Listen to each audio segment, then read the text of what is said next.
नमस्कार दोस्तों, मेरा नाम विकास है और आप देख रहे हैं नॉलेज यूनिवर्स वन। जैसा कि दोस्तों हम लोग करंट अफेयर्स को कंप्लीट कर रहे हैं अपने वीडियो में, तो उसी क्रम में बढ़ते हुए आज का दूसरा वीडियो देखेंगे दोस्तों 27 जुलाई का, और इंपॉर्टेंट क्वेश्चन को कवर करने की कोशिश करेंगे। तो चलिए बिना किसी देरी के शुरू करते हैं आज का वीडियो। दोस्तों पहला क्वेश्चन आप लोगों के सामने है कि पेगासस नामक स्पाईवेयर किस देश ने विकसित किया है। तो सबसे पहले मैं दोस्तों आप लोगों को, जिन लोगों को पता नहीं उनको बता दूं कि ये पेगासस इस समय बहुत ही चर्चा में है। जैसा कि एक राहुल गांधी जी अपने जो कांग्रेस के राष्ट्रीय अध्यक्ष, उन्होंने अभी आरोप लगाया था कि उनके फ़ोन टेपिंग की जा रही है, उनका जासूसी की जा रही है, तो वो इसी स्पाईवेयर को लेके की थी दोस्तों। यह एक प्रकार का वायरस होता है जिनमें अलग अलग नाम होते हैं, जैसे स्पाईवेयर हुआ, मालवेयर हुआ, ठीक है। तो जो पेगासस है दोस्तों, इसे इजराइल ने विकसित किया है। किसने किया है? इजराइल ने किया है। आप लोगों को बहुत अच्छे से याद रखना है। और इसकी खासियत मैं आपको बता दूं पेगासस की क्या है दोस्तों, कि यह वहाँ के NSO ग्रुप के द्वारा विकसित किया गया डाटा है, स्पाईवेयर दोस्तों।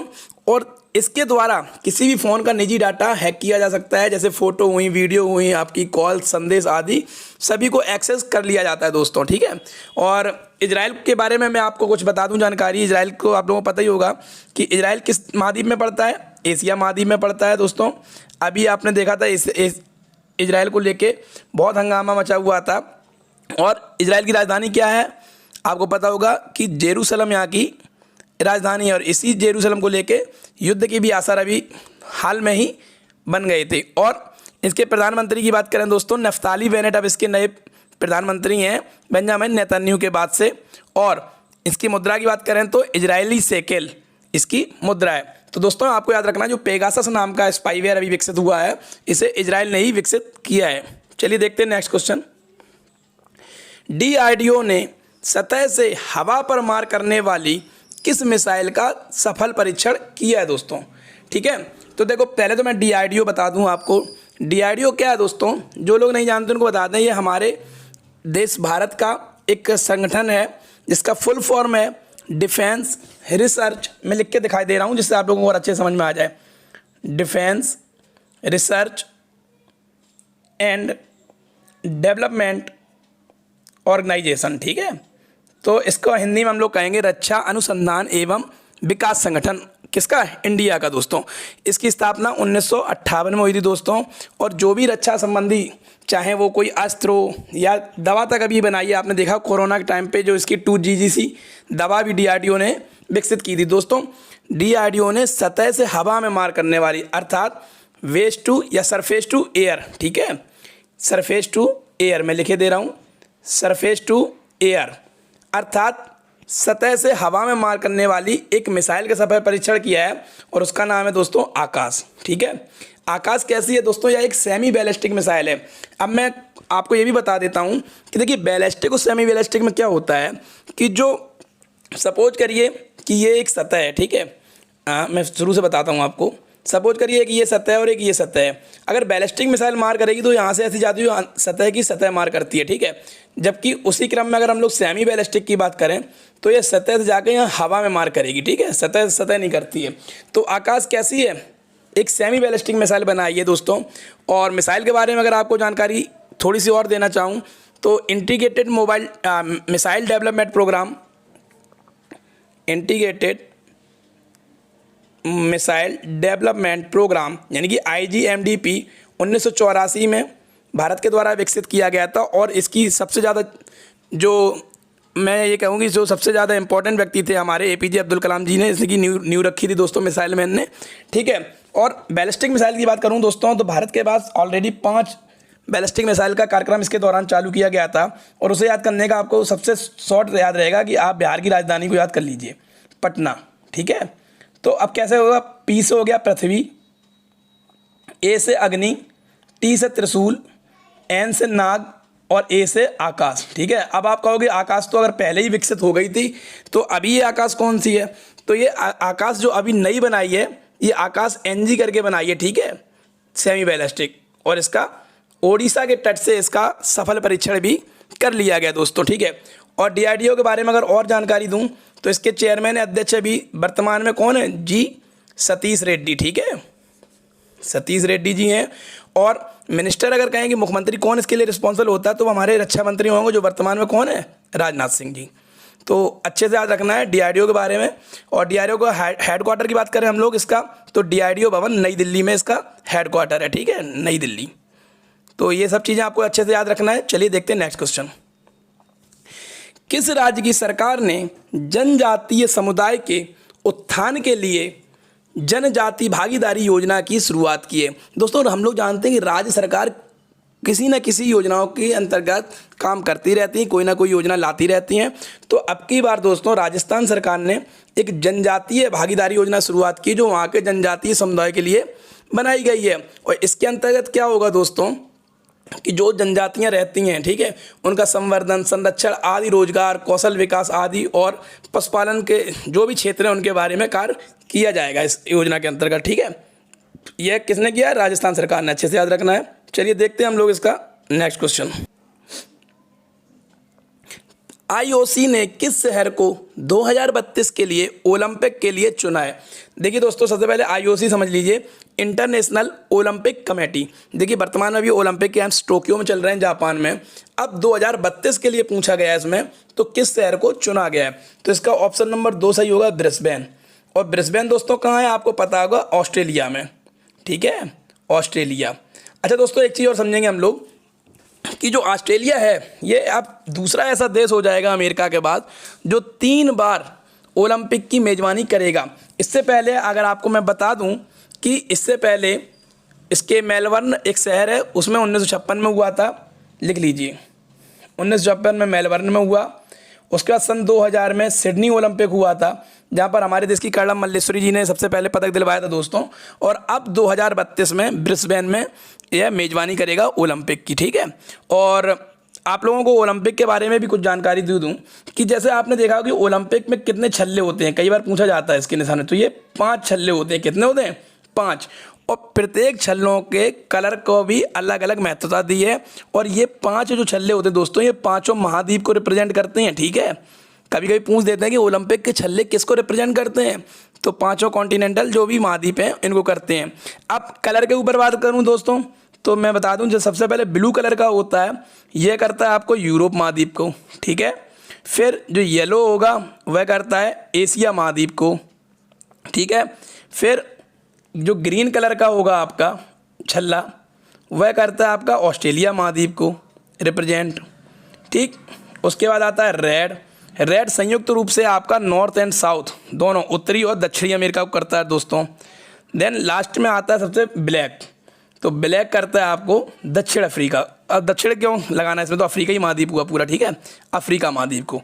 तो ओलंपिक के 5 छल्ले जो होते हैं वो प्रत्येक महाद्वीप को रिप्रेजेंट करते हैं। और इस वर्ष अभी कहाँ चल रहा है? टोक्यो में ओलंपिक चल रहा है। और उसकी बात करूँ जो भी अभी हाल में ही भारत की मीराबाई चानू ने अपने देश को रजत पदक उसमें भारोत्तोलन में दिलवाया है। चलिए बढ़ते हैं नेक्स्ट क्वेश्चन को देखते हैं। हाल में ही केंद्र सरकार ने किस केंद्र शासित प्रदेश में केंद्रीय विश्वविद्यालय खोलने की मंजूरी दी है? दोस्तों तो इसका सीधा सीधा उत्तर होगा लद्दाख। भारत सरकार की केंद्र सरकार ने लद्दाख में आप सेंट्रल यूनिवर्सिटी खोलने के लिए मंजूरी दे दी है। और इसकी लागत 750 करोड़ रुपये अनुमानित है दोस्तों, ठीक है। और लद्दाख के बारे में अगर आप लोगों को जानना है तो वहाँ के गवर्नर राज्यपाल कौन है इस समय? राधाकृष्ण माथुर, ठीक है, राधाकृष्ण माथुर। और दोस्तों और समझिए कि भारत का पहला जो जियो थर्मल प्लांट है, जियो थर्मल प्लांट, यह भी लद्दाख में खोला जा रहा है दोस्तों। और भारत का ही एनटीपीसी के द्वारा, एनटीपीसी का भारत का पहला जो ग्रीन हाइड्रोजन मोबिलिटी प्रोजेक्ट है वह भी लद्दाख में ही चलाया जा रहा है। तो मैं लिखे दे रहा हूँ ग्रीन मोबिलिटी, ठीक है, हाइड्रोजन मोबिलिटी प्रोजेक्ट। तो याद रखना है आपको अच्छे से। चलिए देखते हैं नेक्स्ट क्वेश्चन। हाल में ही किस राज्य ने कोरोना से अनाथ हुए बच्चों के लिए बाल सेवा योजना का शुभारंभ किया है?